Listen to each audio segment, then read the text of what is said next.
What happens when a marriage ends? For generations, the answer has been messy, unpredictable, and often tilted by social expectations about who should raise the children and who should control the money. Please like and share this video. It will mean the world to me and help the information reach more people.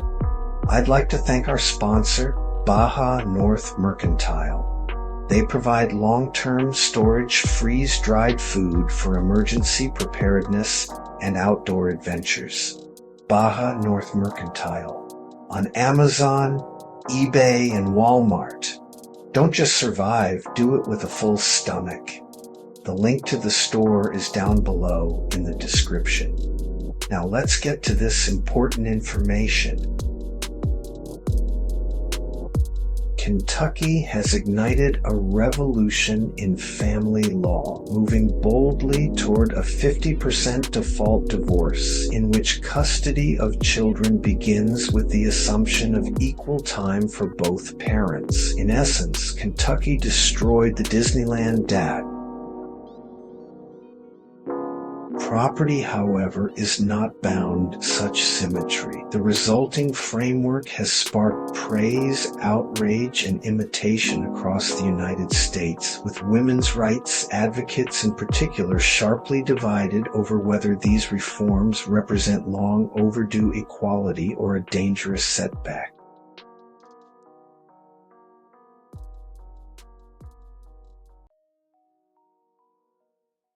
Kentucky's leap came in 2018 with House Bill 528, which established a rebuttable presumption that joint custody and equal parenting time are in the best interests of the child. Later reinforced in 2021 with laws covering temporary custody, the effect is clear.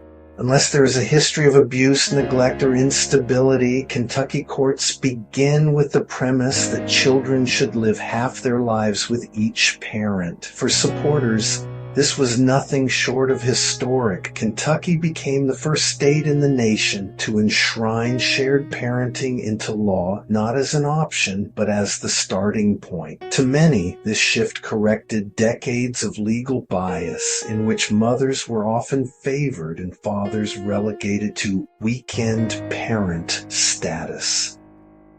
Hence, the Disneyland dad.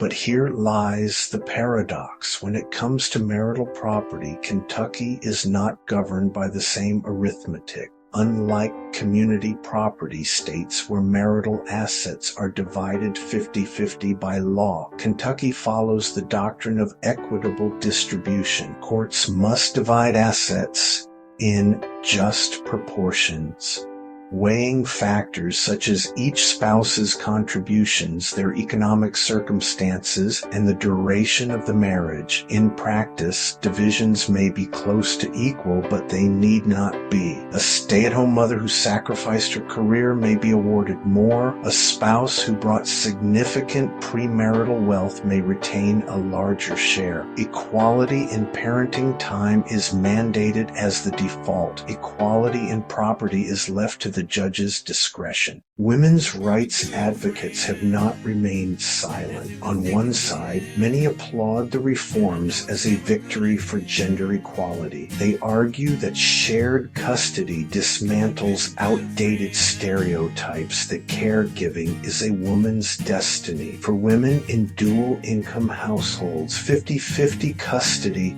represents freedom from being saddled with the bulk of school pickups, doctor's visits, and endless domestic labor after a divorce. It forces fathers to step up, not just write checks, and may over time relieve the career penalties women face when childcare duties fall overwhelmingly on their shoulders.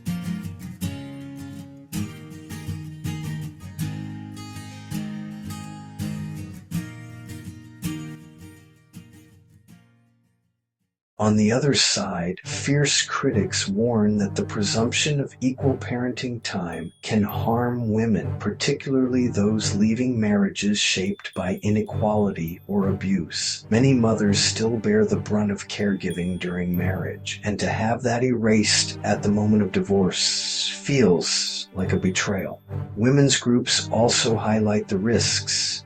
Abusive or disengaged fathers may weaponize 50-50 laws to reduce child support obligations without truly parenting. Worse still, financially vulnerable women, who may already receive an equitable but not necessarily equal share of marital assets, could find themselves stretched thin, forced into equal custody, while lacking the resources to maintain two comparable households. For them, Kentucky's reform feels like coercion. This clash of visions has made Kentucky a national case study, and other states are watching closely. Missouri has passed legislation presuming equal custody. West Virginia followed suit in 2022. New Jersey and Michigan are debating similar bills, each proposing that 50-50 custody should be the starting point unless proven harmful. In these states, advocates hail Kentucky's boldness, while opponents sound alarms about unintended consequences, especially for survivors of domestic violence.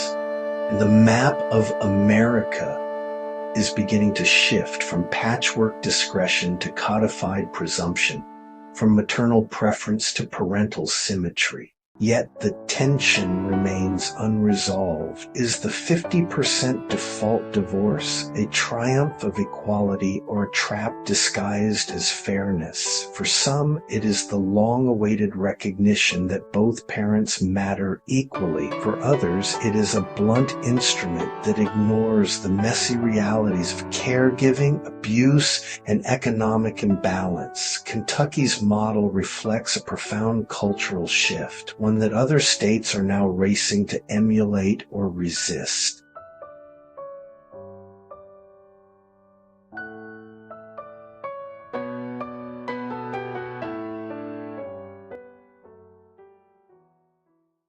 What is clear is that the stakes could not be higher. Divorce is not just the end of a marriage, it is the reordering of children's lives, women's futures, and society's most intimate expectations of family. Kentucky has chosen mathematics as its guiding principle for custody, while leaving property division in the realm of judgment. Whether that formula represents progress or peril depends on where you stand when the family breaks apart, and whether cutting life in half can ever truly be fair.